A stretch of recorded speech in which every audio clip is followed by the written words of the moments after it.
Hello. एक ये बेटी है, अपाहिज बाप को स्लम्स में मरने के लिए छोड़ आई। उस वक़्त इनके पति आगे लग जाते हैं। गोद ली हुई बेटी किसी घर की तीसरी या चौथी होगी औलाद। ऐसे तो बेटियां कोई देता नहीं गोद लेने के लिए। पिता अपाहिज हो गया जब वो नौकरी कर रहा था भारत सरकार की। भारत सरकार ने कहा कि बीए कर लो, बेटी को नौकरी मिल जाएगी। यहाँ नौकरियों के लिए लड़कियाँ भटकती हैं। इसको बैठे बैठे पिता की जगह नौकरी मिल गई। पिता ने 2 फ्लोर बनाए, वो बेचे, पैसा आ गया। पिता की तो ग्राउंड फ्लोर ही था ना, फर्स्ट और बरसाती फ्लोर बना के पैसा आ गया। उससे उसने 5 स्टार होटल में शादी करी। और ये इस बेटी ने क्या दिया वापसी समाज को? पब्लिक रिलेशन ख़राब किए, एक बार भी डॉक्टर नहीं बुलाया। वो बाहर बैठे रहते थे, पड़ोसी से मिलने नहीं देते थे। पता नहीं ऐसा क्या भेदभाव था। आई, उसको रिच बनना था। 85 में शादी हुई है उसकी।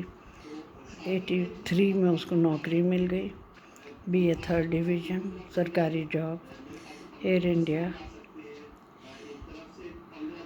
लेकिन उसने वापसी क्या दिया पिता को? ऐसा बुढ़ापा किसी को नसीब ना हो। उसको शय कौन दे रहा था? उसका 8वीं फेल हस्बैंड, जो हर वक्त चौड़ा होकर कहता था मैं तो इस घर का दामाद हूँ, मैं तो ऐसे ही हूँ और ऐसा ही रहूँगा। बड़ी ठाठ थी दामाद की,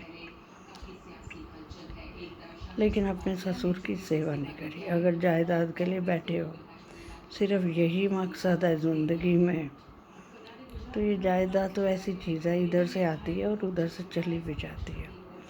अक्ल जो होती है ना, बहुत बड़ी होती है कि मनी आई, लक्ष्मी आई तो उसको संभालो भी। अपनी बेटी को तो पढ़ाओगे ही, दूसरे की बेटी की पहले कदर करो।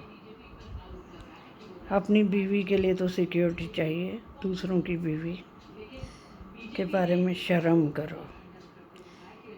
तो एक एक करके मैं डालूँगी इस देश की बेटियों के हाल, वो कितनी ज़्यादा एब्यूसिव है। ये उन वुमेन के लिए जो सिर उठा के जाती हैं काम पे कि हमें आदमी से बचाव करना है, कोई आदमी हमें छेड़े ना।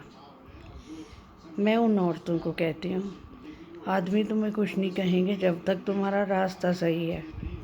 तुम इस देश की औरतों से डरो, वो ज़्यादा एब्यूसिव है, पीठ पे छुरी मारती हैं, सारे भेद ले जाएंगी और किस वक़्त वार कर दें तुम्हें पता ही नहीं चलेगा।